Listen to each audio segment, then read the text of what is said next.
Good evening, everybody. Thanks for joining us again. Thanks for listening to me blabbering on with our guest tonight. So thanks for being part of our Safer at Home series. And as Ryan just found out, yes, yes, this is another person I was really looking forward to meeting in person, but because of COVID-19, we'll do it this way, and it's all good. Before we get started tonight, just a couple things. This program is being sponsored by Cape Cod 5, First Citizens Federal Credit Union, and Martha's Vineyard Savings. And we also want to make sure that you know about every book that we offer and we talk about, particularly including this one, is available at Eight Cousins Bookseller in Falmouth. So thanks for that. This is being recorded. And if you've got any questions, as you probably know if you're a regular, is on the bottom of the screen, there's a chat feature. So type your questions in on the chat feature. As a way of introduction, you guys probably know, if you know me, that when we do these programs, you know I like American history, you know I like military history, and we always try to have things about women's history. And we just happen to have something that kind of dovetails all three. And when I found out about this book, she kind of had me at hello. And then I looked at Ryan's website, and she gave one of the world's coolest introductions on her backstory. So I please recommend going to her website just to read about her life. I was blown away. And as she put in her introduction, that being given, she uses Ryan Leigh for when she writes, because when given the name Ryan, people always thought she was a boy. So so she tries to explain it. Well, perhaps not. and also as a word of warning, she did mention me. Ryan's a gamer. She's a little under the weather, but she's going to try to gut this one out. Probably a poor choice of words, but we may have to cut her some slack because she's not feeling at peak efficiency. So without further ado, would you welcome Ryan Leigh Dostie? Hi, everybody. This is exciting. I haven't done a reading via Zoom yet, so you'll have to bear with me. So a little bit about myself. I'm author of Formation, and this is the paperback, which just came out, and I actually really love the paperback version. I seem to have, okay, better. So my book started in a weird place. I am a Operation Iraqi Freedom 1 and 2 veteran. I joined the military in 2000. So this was pre 9/11. I already spoke Japanese, and I thought I was all cool, and I thought I was going to become a Japanese linguist for the military. And so I signed up to go to the language school, and I got there, and they said, "You're going to learn Persian Farsi." And I said, "What is Persian Farsi?" Because pre 9/11, nobody really knew what that was. So 9/11 happened while I was in language school in the military, which was a very shocking, it was shocking for everybody, but it was also, I explicitly remember my recruiter saying, "Nobody's going to go to war with America, you'll be fine." And learning that, you never know what's going to happen. I went to, like I said, Operation Iraqi Freedom 1 and 2. So that was the military invaded Iraq in March, and we left and were there in April. So we were the first occupying force. The funny part is I was a Farsi linguist, which is Iranian. And I also, they speak Dari. It was one language they speak in Afghanistan. So we assumed we were going to go to Afghanistan. And instead they sent us to Iraq, where they speak Arabic. Which is not the same language at all. So they love to grab us linguists and say, "What are they saying?" And we'd be like, "It's a completely different language. We can't help you."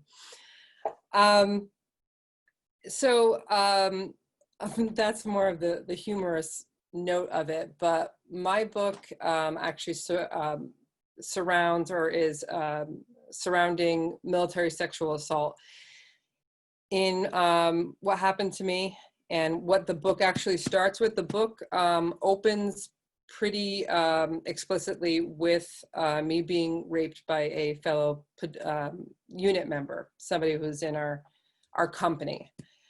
And it goes from there to me reporting it to my command, and then the process of my command ostracizing me and not believing me. And it's a very common thing in the military, retaliation. You know, there was an impact to my career, and I had to continue to work with my rapist. And so when it came time for us to deploy, he was staying behind, and I chose to deploy to Iraq so I wouldn't have to continue to work with him, which is all, you know, explained in my book. And then the book goes on to talk about my time in Iraq, which, as you know, deployments go, it really wasn't, you know, I'm not going to pretend I was somebody who was, you know, kicking down doors and doing patrols or anything like that. The most exciting thing was I almost got blown up once by a mortar dud. And I got shot at a few times, but there was, you know, no firefights. You know, we did lose some people from our company, but unfortunately, those are realities of war. I came home after 5 years in the military, or 5 years active duty Army, and then I did National Guard. I came home and was okay for a while. Like, I was like, yeah, I'm doing good. Like, I went to Iraq in a very horrible mental place dealing with the rape.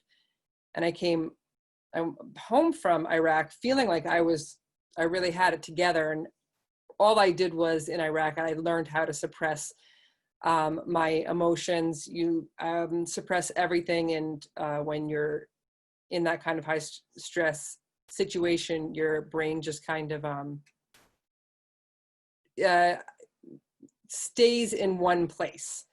And so everything you're experiencing, it doesn't process. And then later, when you come home and you're nice and you're safe and everything's wonderful, suddenly your brain says, hey, I'm going to give you PTSD, which is what happened to me, which was very confusing for me because I didn't understand why it happens after I came home and everything like that. The book I ended up writing the book. I always wanted to be an author. I was always a writer. I wrote when I was in, you know, elementary school, middle school, high school. I wrote while I was in Iraq. So being an author is always something that I wanted to do. This would not have been my first choice of a book. But when my PTSD got pretty nasty and I couldn't function like, I don't want to say like regular people, but I couldn't do the things I wanted to do. I couldn't work a regular job. I went back to school to get my MFA, and I ended up writing this as my thesis, which then extended into a book. And that is how that came to be. I got very lucky that people seemed to react to it and like it. And I've been lucky enough that I've been able to talk about this with people about military sexual trauma and help bring light to a very serious problem that's going on in the military and is still going on. If anybody follows the cases of Vanessa Guillen, who was recently murdered by somebody in her company. And one of the things that really struck me about her story was, even almost 20 years later, she was afraid to report because the same issues that I had, in the sense that I reported and I had retaliation, my unit retaliated against me, and she was afraid of that. So that problem still exists in the military, and lots of us women veterans are hoping to change that.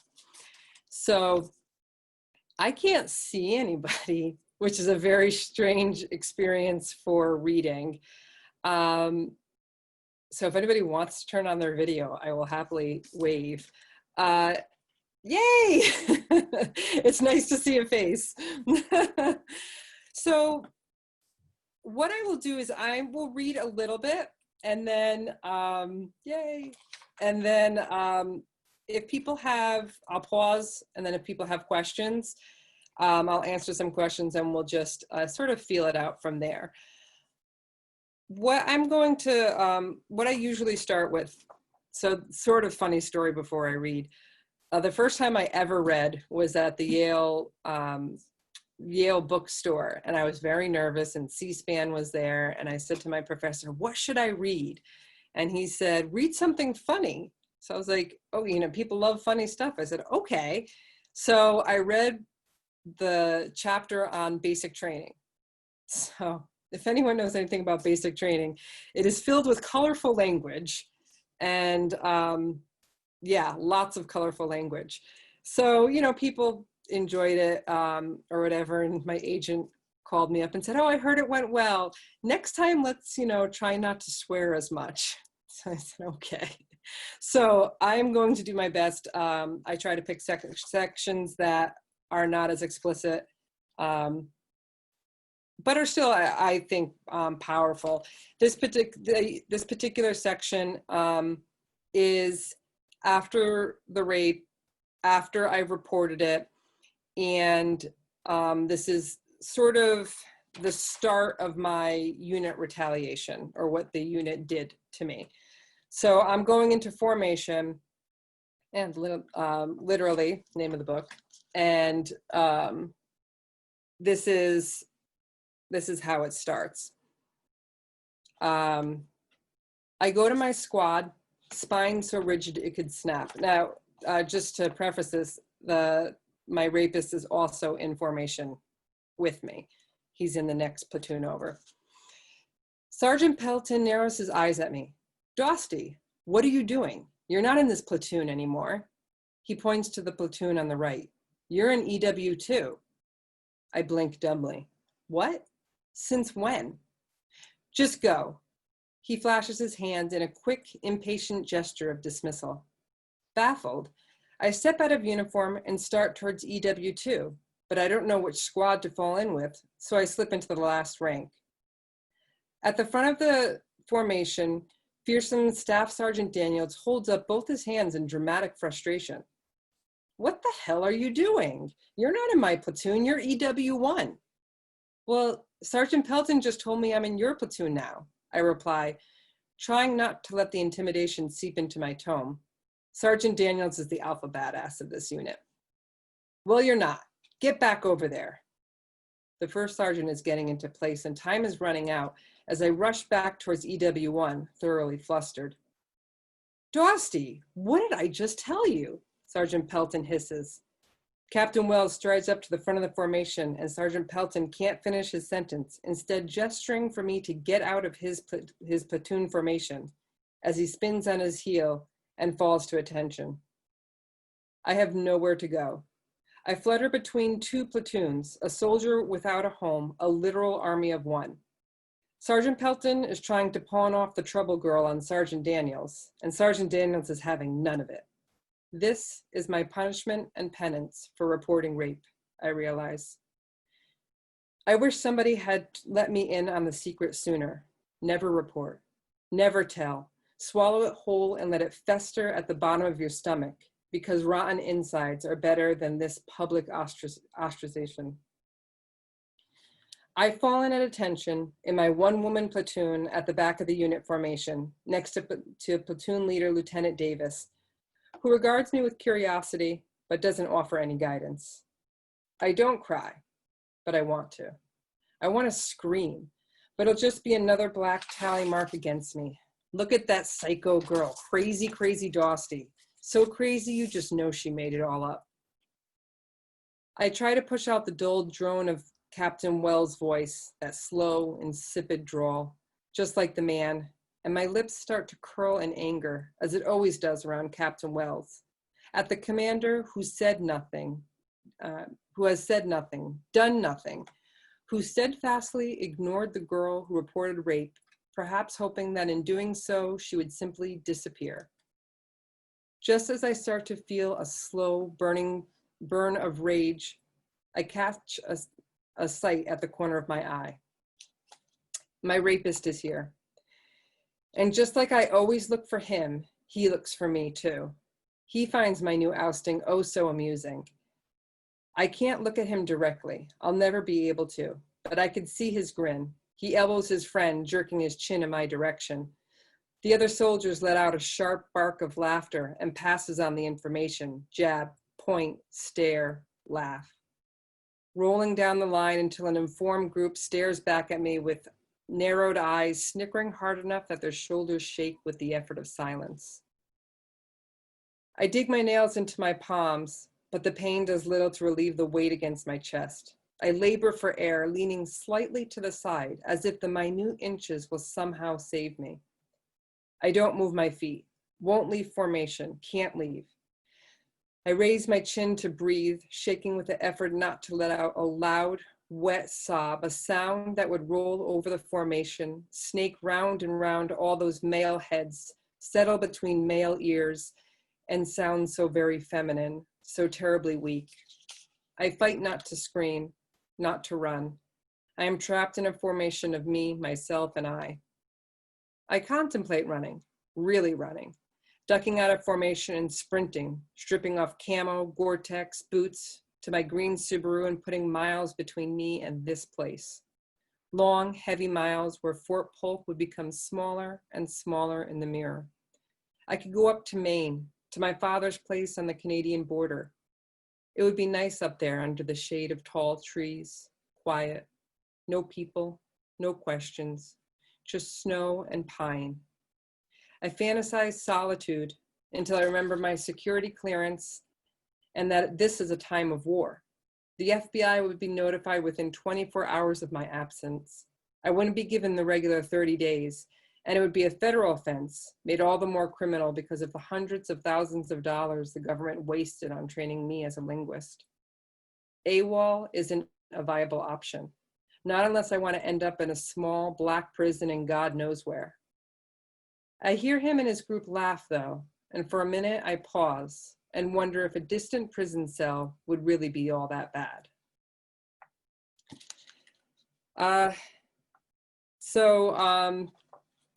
What I usually do is actually right after this is the next section I do like to read. So I'm not really jumping far in the book.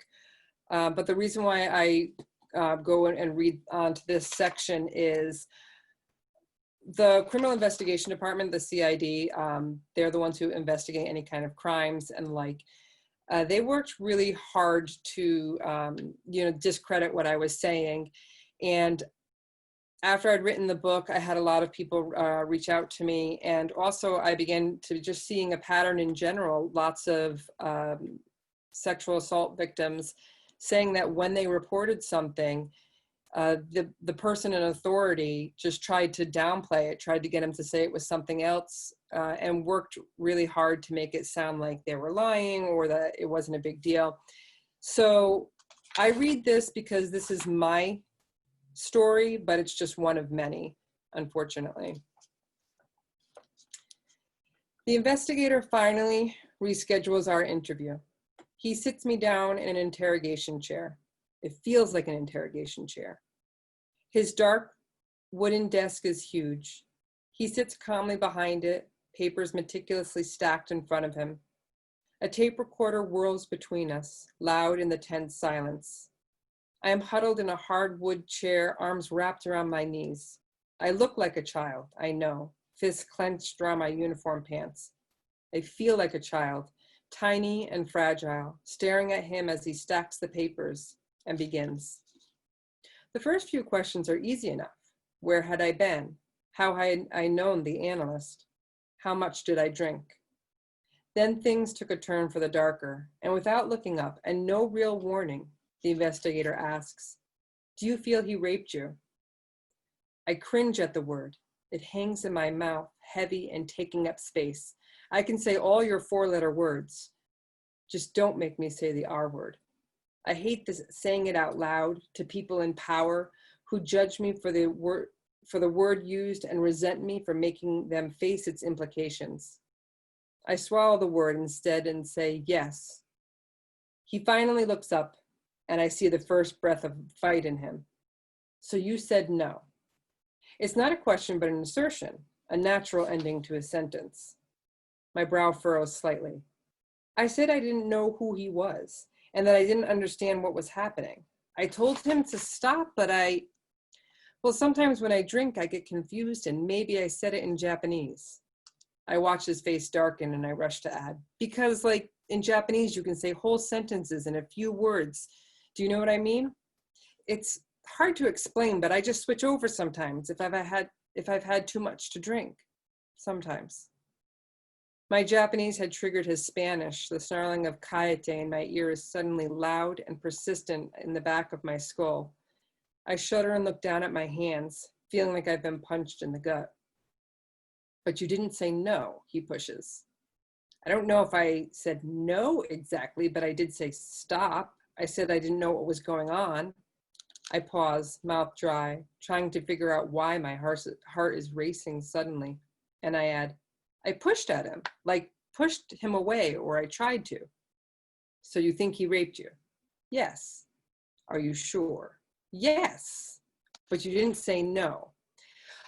It was very clear that I didn't. Again, my stomach clenches tight and I'm running out of words. I didn't want what happened. The investigator leans back, face closed, mouth slightly pursed. You understand that in order for sex to be rape, you have to have said no, which isn't true, but the investigator didn't let me in on that. I'm angry now. My knuckles are white against my knees, boots planted on the floor. So you're saying that if someone has sex with a sleeping person or someone who's unconscious, that's not rape because they didn't say no? He glares at me now as if I'm being a difficult child who refuses to understand reason. There are different rules for that sort of thing. You weren't asleep or unconscious. I might have been. I don't know how he got in the room, and I wasn't. Frustration closes off my throat, and I turn my face away, ashamed. How did he get into your room? I said I don't know. I want to scream it, but it comes out as a harsh whisper. Did you let him in? No, I mean, I don't think so. But it's possible that you did. I don't know. I don't think so. I glance up, wanting him to agree with me, to say that it's true. I probably didn't open the door, that I had had too much to drink. How could I have made the walk from my bed to the door? How had I woken from my drunken slumber for someone knocking? How could have I said, sure, come in, knowing that these things didn't seem possible or like me at all? And he set his jaw, and yet his jaw is set. He shows me nothing. But even if I did, I say, and I close my eyes with those words, not wanting to ever imagine them to be true. The thought makes me sick. Even if I did, that doesn't mean I wanted to have sex with him. I hate the whirl of the tape recorder as it fills the silence, and he takes his time, scratching his pen on paper. Did he rape you? He asks again. I fucking hate that word. That dirty, soiled, shameful word. Don't make me say it. Yes. But you don't remember saying no. I drop my head in my hand. We're chasing tails going round and round, and it's getting all muddled in my head. How could it not be rape? I know how I feel. I know I didn't want that thing that happened. I'm not making this up, I say, desperate, so desperate to be heard.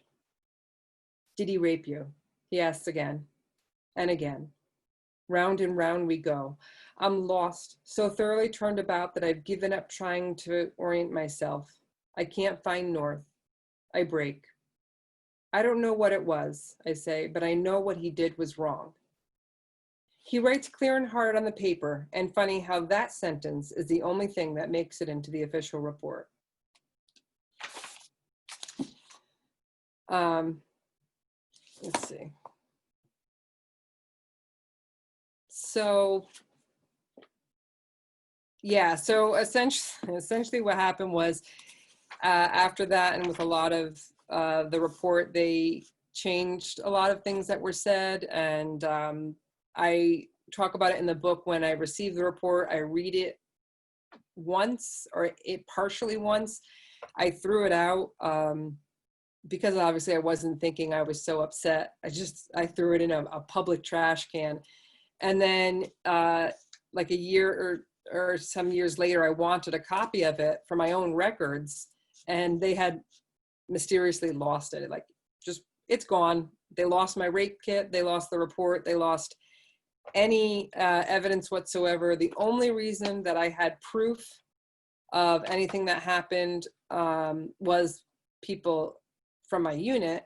And also when I was in Iraq, when one of my friends died, I had I went catatonic. It's not funny, but it's weird.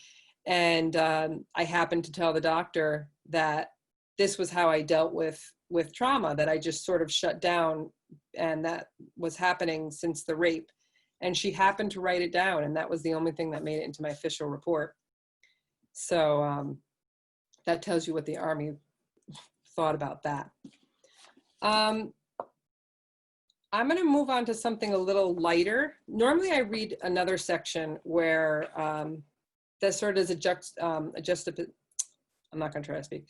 That does a comparison, because when I was in Iraq, this young 18-year-old kid tried to kiss me, and so I butt stroked him with my rifle, and I thought it was handled, you know. I mean, I took care of it. I was fine. And then one of the other girls reported it because she thought it was so horrible that this kid tried to kiss me. And here I'm thinking, like, please, like, that's nothing. And the unit made a huge deal out of it. I usually read that part just to show how when it's not one of their own, then they want to pretend they're going to take it all seriously. But I'm going to move on to some lighter, some somewhat lighter stuff. This is a section I don't normally read. And it just sort of caught my attention as I was going through and trying to decide what else I might want to read. And the reason I'm picking this is I'm working on a second book. It's a fiction novel. It's a military fiction novel. It's a retelling of the rape of Medusa set in Ramadi, Iraq, with all women characters. And one of the themes that I talk about is how we combat veterans sort of get addicted to war. And it sounds really bizarre because it's the absolute worst experience. And in some ways, it's not the best experience, but it's a moment in time where you feel the most alive. And when you come back from that, a lot of people have a really hard time adjusting. And so this is, I'm in college, and it's just a little experience that I had. And as I was reading this, it reminded me of this addiction to the more dangerous things. So I'm talking about how, in this section, I'm talking about how slowly my mental health is starting to go. Then there was this car accident on a rainy afternoon where the Subaru skids across the highway, elegantly hydroplaning, rear end swinging around to the front, a ballerina twirl until the tires slam into the hard ditch on the edge of the double lanes, having crossed traffic and misplaced itself in the wrong direction. No one screams. There's a quiet horror as we spin, a moment of silence as the vehicle finally stops. 4 people in the car, and three of them exhale. The driver is clinging to the steering wheel. The college girl on the back, a tiny blonde swimming in her gray university sweatshirt, is trembling. I'm in the passenger seat, one hand lightly touching my seatbelt. And in the dead of silence of the car, I tilt my head back, crack open my mouth, and laugh. Oh, I remember this feeling. I laugh from the gut with my whole body because I remember this. It reminds me of the time in Iraq during my first R&R, rest and relaxation, when Delta forces traded volleys of mortars with insurgents over the river, and a stray mortar soared over the stone wall, crashed into our compound, sliced a tree in 2, but didn't detonate. If it had, we all would have been dead.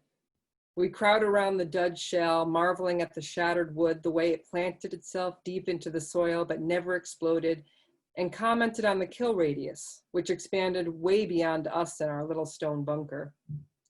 How was the R&R? Sergeant Baum asked when I returned.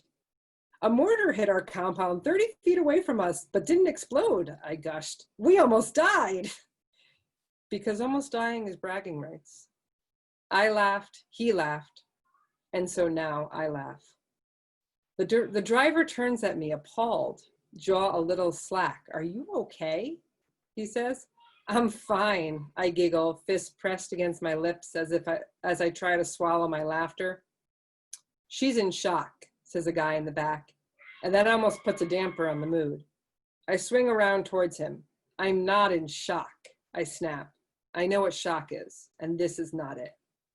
"We almost died," the little blonde whispers. I'm back to smiling again. "But we didn't die. That's why it's funny." "It's not funny," she says back softly. "But I think it is." They're reminded of death, but I'm reminded of feeling alive, brain synapses lighting up like fireworks, remembering that delightful space right at the cusp of life. So I laugh and finally realize there's probably something wrong with me.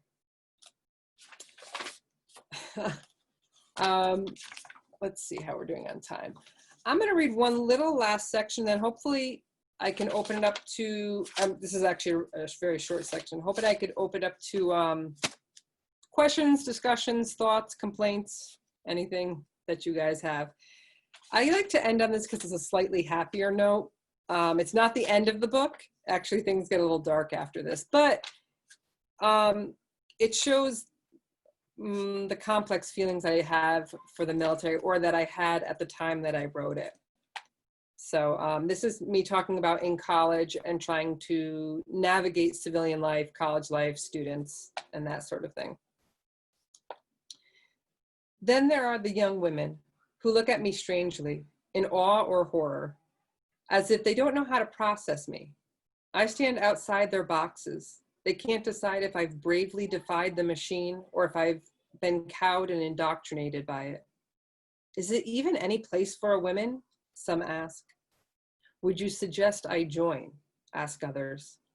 One particular woman stands before me, face open and bright, staring up at me as she says, "I'm thinking about joining the Army, like becoming an officer. What do you think?" I think I feel old as I look at her, she who is young in more than just physical years. I open my mouth, but nothing comes out. How do I answer this? Whom am I loyal to?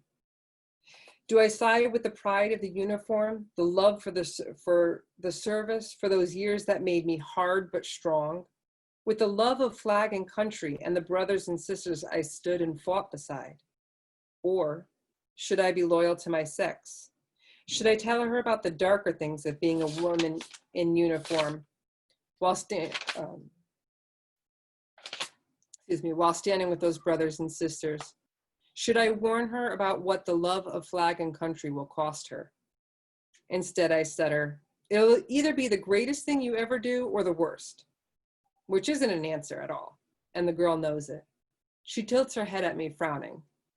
"It's hard," I clarify, lamely. "I don't mind hard," she shoots back, lifting her chin in defiance. "You have to be able to handle a joke, and you can't be sensitive." I'm already subconsciously training her on how to conform. She practically rolls her eyes at me. "Obviously, I grew up with 3 brothers. I'm used to hanging out with guys," which isn't the same at all. But suddenly I don't want to scare her away. Honestly, I say with a sigh, deflating, I loved it. Because I did. Overall, by and large, I loved it. And knowing what I know now, if I could go back to the girl I was and stand over her shoulder as she leaned over a contract, readying to sign her name, I don't think I'd whisper in her ear, "Don't do it." I don't think I would take it all away. I'd lose running along the beaches in Monterey, flutter kicks in the tall grass of Soldier Field, my drill sergeant finally smiling at me. The one night in the Iraqi desert as it grew colder and colder, and the sky was a blanket of unadulterated stars. All the good and all the bad. I'm not so sure I would change me. She grins because this is what she wants to hear. I'm just here as her confirmation bias. As she walks away, I feel a little guilty. I don't think I properly prepared her. I feel like I lied somehow. But the Army needs good women. It needs strong women. It needs those of us who have no interest in white picket fences and traditional domesticity. We who have been around for thousands of years, us women who don't want to conform, and they need to get used to us being here.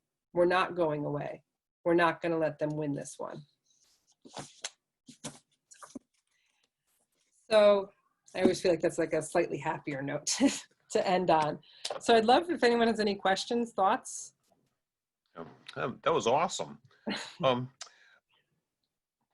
In your the first reading you did, you used a line, a little phrase that I wonder if this became kind of a little code word, undercurrent, whatever, because as I'm listening to this, and as a guy, I'm embarrassed to be a guy. But you used the phrase "the troubled girl." Well, this is how. Is that how CID viewed you? You were the troubled girl.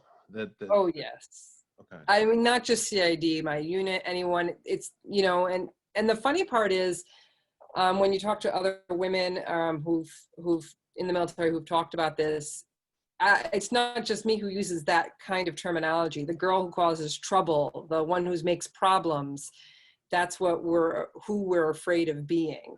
And in reporting rape, that's who I became, and that was never who I thought I would be. In response to Vanessa Guillen's death, I wrote an article for the New York Daily talking about how, starting right from the beginning of your military career, as a woman, you learn how to not report, how you're not supposed to report. And it's not through someone saying you are not you report. They'll tell you all day long, if something happens, make sure you say something. But the second you do, there's consequences for you. So yeah, I talked about how we try to avoid being that girl that causes trouble. You said also that as you wrote the book, there were other women who came forth. Was there ultimately a good resolution to your story, or is this just something it's not gonna resolve itself the way you wanted to? Yeah, I mean, as far as with my unit, and with the guy itself, nothing happened. I did have some sergeants reach out to me. I had one sergeant, I was actually surprised by this. He said he didn't really know what was happening, but he knew the command had told him not to talk to me at all about the rape. And so what I initially viewed as a betrayal was them not really knowing and just listening to their command. So that, you know, talking to some people from my unit was helpful. As far as, I think it just helped me to get it out. And yeah, I don't know. It's hopefully, hoping getting the story out there right now. After Vanessa Guillen, we're starting to finally see it, sort of like a Me Too military movement. That's how long it's taken to actually hit the military. So the book is getting a little bit more attention, and you know, people are more open in talking about these experiences a little more. And my next book, even though it's fiction, still deals with rape in the military and the consequences of reporting and retaliation. Have congressional members talked to you? I mean, have you gone to the higher ups, and if so, how did that go? I did not personally. I know that there's been some talk about it in the works here or there. People have asked if I'm interested, so my name is sort of like on a list. Like, I guess I could be called up for that sort of thing. My congresswoman,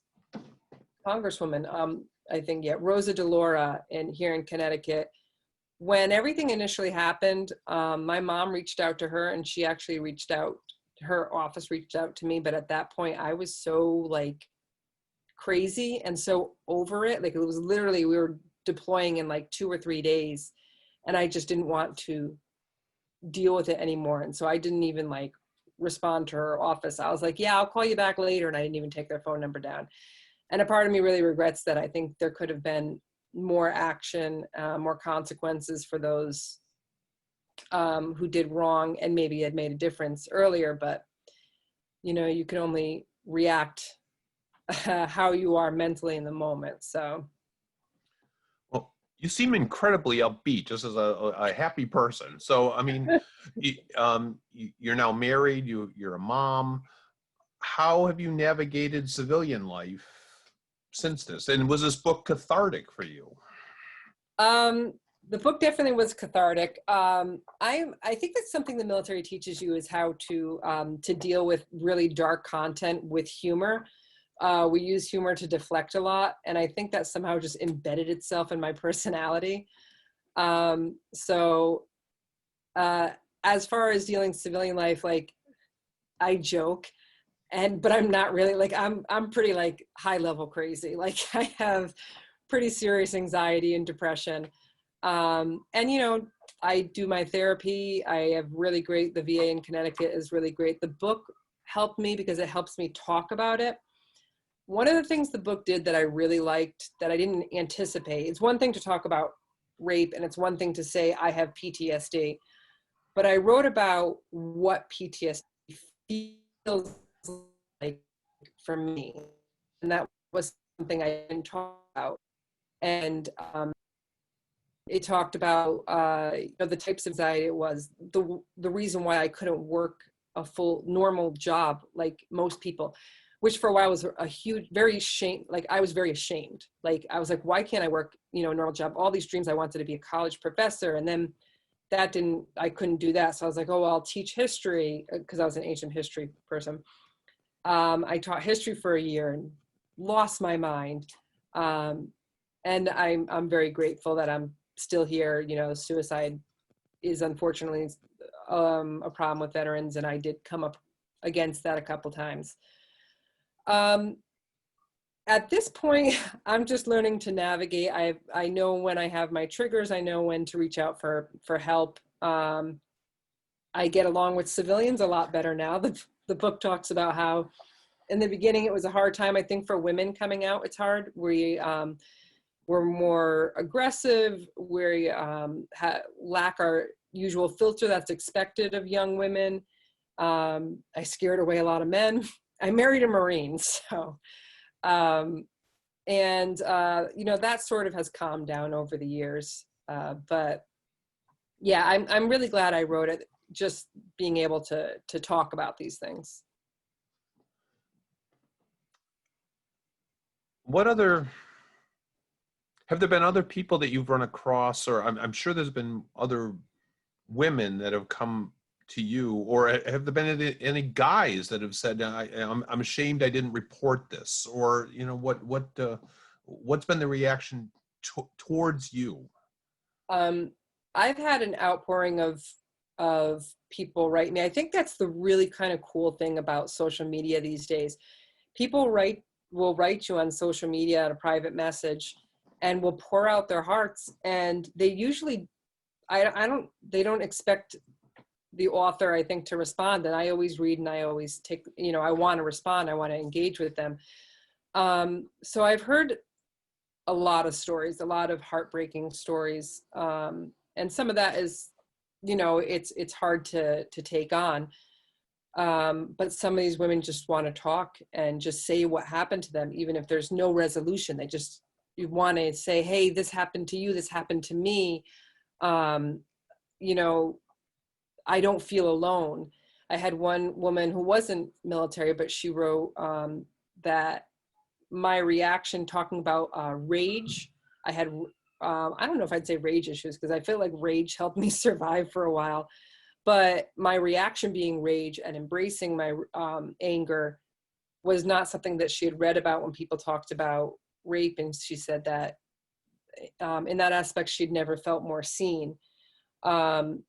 So, the book isn't a bestseller, but it does seem like it's really touched a lot of people, and I'm thankful for that. And I'm thankful that they write and feel comfortable sharing with me. No men though. I would love to hear from men. Men actually really suffer from military sexual trauma at surprisingly high numbers, but I haven't had that experience yet. You said you married a Marine. What was his reaction to your story? Quiet. He didn't really say anything. I don't know if I ever told him. I think I told him in bits and pieces over the years. And some of it he kind of learned, more reading the book. He knew what happened, but I didn't tell him a lot when I was dealing with my mental breakdown for a while. And I talk about this in the book. And that's also something the book helped me with. For a while, I kept a lot of my mental breakdowns away from him. Like, I didn't want him to see it. I was like, I can't let anyone see my crazy, and after having written the book and it's like out there, now I can say to him, hey, I'm having an episode and this is what I'm feeling. And, and he'll say, he doesn't really know how to deal with it, but he tries, he says, okay, you're fine. And, he'll give me a hug or whatever. He's sort of like that quiet, stoic type. Yeah, so I literally lost the end of that question. No. And how is your daughter now, and what does she know about this, or how does she react? She's 5. So Okay. she doesn't know much yet, but it will be something that I talk with her as as she gets older. And she knows mommy wrote a book, and mommy gets to read about the book, and she can recognize my book in the store. She's like, that's mommy's book. And that's all exciting. She's in the dedication. One day I will talk with her about it. It's helped me want to talk to people in general, to her and people in general, about consent, about the rights to your own body, and all these things that my mother, whom I love very much and who's a rock star, didn't really talk about those things with me. So having put everything out there has made me, I feel, will be more open to have those conversations with her when the time comes, hopefully far from now. Well, one of the things that Ryan put on her website in her introduction was that one of her goals was to own a horse, and now that she's got a daughter who wants to have a horse, she figures she can double team her husband to get a horse. We're working hard. Nice move. She just had her first, she does horseback riding, and she just had her first lesson since the pandemic again. I'm like, oh yeah, we're going to get that horse. It's just a matter of time. Does the VA keep in touch with you or wait for you to make contact? I have a VA therapist who I see, especially we do now a video every week. I've been with him for 10 years. The doctor that I see, she's my primary at the VA. I'm very lucky that here in Connecticut, the West Haven VA and the Newington is probably one of the best in the country. My doctor's fantastic. She never makes me feel like I'm crazy. She listens to me. Well, the doctor before her literally made me feel like I was crazy. Like, I am crazy, but like, she let me know she knew I was crazy. And I was like, well, I don't appreciate that. But this one listens to me. She takes the time, and she's fantastic. So the VA for me has been great. The VA department, when it came through my disability and stuff like that, at one point they took away a portion of my disability because I was too put together and spoke too well. Essentially, I was too eloquent. And I was like, well, what do you want me to do? And it just brought up the point that they have this stereotype in the mind of what a disabled veteran is supposed to look and sound like. And if you're outside of that box, then they don't think there's anything wrong with you, instead of recognizing that a lot of veterans put on a face and a front. And that's why, you see a lot of these veteran suicides of people are like, oh, but he was fine, or he was so strong, or I never thought he would do this, because, they're putting on a front. So. Well, one of our viewers, Mary Ann, wrote a really good comment that I think we all share. It said, thank you for your bravery to come forward with the truth of your experience. It is so very typical that women are not believed. Perhaps other women and men will be encouraged to share their truth. I hope so. We're definitely talking about it more, at least. Well, and I knew you were coming up today, and I'm watching news stories on what's going on in Fort Hood, for example. I figured that if anybody was going to have some insights, some thoughts, it would be you. So I don't know if you Well, I don't Vanessa say anything from, about that. yeah. Vanessa Guillen was from Fort Hood, and what's Yeah. happening is almost unprecedented. The fact that they the commander was relieved. Well, one of the big guys, was relieved of command, and you almost like that almost never happens. I want to say it's because of Vanessa Guillen, but I don't think that's what put it over. I think it's like the 4 other murdered soldiers that have found, or the one body they found in the forest while they were looking for Vanessa Guillen was a soldier they thought was AWOL, and then they found his body. So there's definitely something sour going on at Fort Hood, and I'm glad that they're holding the command accountable, but I've never heard of that happening until now. So it's pretty amazing in that aspect. Yeah. Well, I want to thank you for joining us tonight. As I told people at the top of our program that Ryan's a trooper, no pun intended, because she's a little under the weather, but you knocked it out of the park. So I greatly thank you for your time. I want to make sure that you get on at a good note and everything, you know, before you're feeling a little ill. Yeah, we're doing all right. All right, but also too, and I think I speak for everybody that watched. You know, I'd love it for you to drive up from Connecticut and come to the Cape. I was really looking forward to meeting you in person, and that still stands. So when the next book comes out, or even before that, feel free to come to Falmouth. You're always welcome with us. I would love that. Thank you. I appreciate that. All right. The name of her book is Formation. Her name is Leigh Dostie. Thank you very much for doing this tonight. Thank you for joining us. Feel better. Thank you. And good luck with this, and try to get that horse. Yes. Thank you. All right. Thank you, everybody. Good night.